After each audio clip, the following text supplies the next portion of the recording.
ये 11th class का जो चैप्टर जैसे कल मैंने स्टार्ट कराया था, कल हमने थोड़ा सा स्टार्ट वहीं से होना था, हम सही थे। तो नाम है लेखन कला और शहरी जीवन। इससे पहले, सबसे पहले समझने से पहले ना आपको थोड़ा सा प्रारंभिक समाज को समझना पड़ेगा कि प्रारंभिक समाज है क्या। अगर मैं प्रारंभिक समाज की कुछ बात करूं तो हम यहाँ पर जो शुरुआत करते हैं वो किससे करते हैं? मानव इतिहास की शुरुआत। किसकी शुरुआत करते हैं? मानव इतिहास की। जैसे कि क्या है, लाखों साल पहले मानव अस्तित्व की शुरुआत और इसके बारे में वैज्ञानिक और इतिहासकारों दोनों की खोज हो रही थी, दोनों पे चर्चा की गई थी। अध्ययन के स्रोत में अगर बात की जाए तो क्या मिल रहे थे इन्हें? अवशेष मिल रहे थे। किसके मिल रहे थे? छोटे छोटे जानवरों के अवशेष इनको मिल रहे थे। पत्थर के औजार, गुफाओं में मिलने वाली हड्डियां, और ये सब चीजें इनको प्राचीन काल को समझने में क्या कर रही थी? मदद कर रही थी। उसके बाद बात करें प्रारंभिक मानव का जीवन कैसा था, तो उसके लिए क्या होगा? ये सबसे पहला प्रश्न हमारे दिमाग में आता है कि ये कैसे घरों में रहते थे। पेड़ और पौधे के कंदमूल वगैरह फल इकट्ठा करते थे और जानवरों का शिकार करके अपना भरण पोषण करते थे। लेखन कला क्यों आई, कैसे आई, उसके लिए पहले समझना पड़ेगा। फिर बात करते हैं भाषा का। आगे चलकर इन्होंने आग का भी उपयोग करना सीखा। पहले तो कच्चा ही खाना खाते थे ये, फिर धीरे धीरे इन्होंने आग का इस्तेमाल करना शुरू कर दिया। फिर क्या हुआ?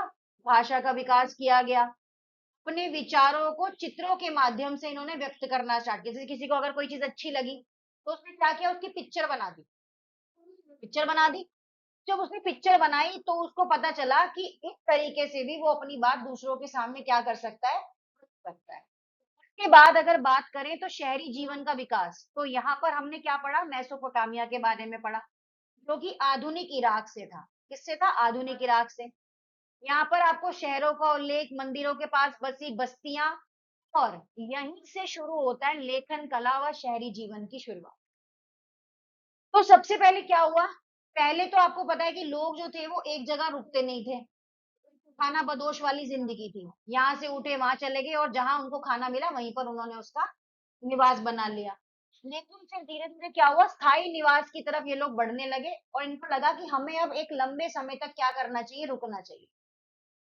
तो इन्होंने वहां पर किसके बारे में सोचा? कृषि के बारे में सोचा। किसके बारे में सोचा? कृषि के बारे में, क्योंकि कृषि इनको क्या दे सकती थी? स्थायी जीवन दे सकती थी। खेती की शुरुआत कर दी इन्होंने। लगभग 10,000 साल पहले लोगों ने एक स्थान पर बसकर क्या करना शुरू कर दिया? खेती करना स्टार्ट कर दिया। पहले भोजन की तलाश में एक जगह दूसरी जगह घूमते थे, अब वो काम खत्म हो गया। फिर इन्हें पौधों का ज्ञान आने लगा धीरे धीरे कि ये मौसम के फल हैं, ये गेहूं है, ये ज्वार है, ये बाजरा है, ये मटर है। इन चीजों का इन्हें, ये दालें कैसे उगाते हैं, इस चीज के ऊपर इन्होंने रिसर्च करना शुरू कर दिया। उसके बाद इन्हें क्या चीज मिली? उसके बाद क्षेत्रीय फसलें, जैसे कि ज्वार, बाजरा, अनाज अफ्रीका में, गेहूं जो पश्चिम में, दक्षिण पूर्वी एशिया में उगाए जाते थे। फिर इनको पता चला कि जो ये पशु हैं, हम इनको भी अपने साथ पाल सकते हैं। तो वहां से ये पशुपालन की तरफ बढ़ गए और वस्त्र की तरफ भी बढ़े।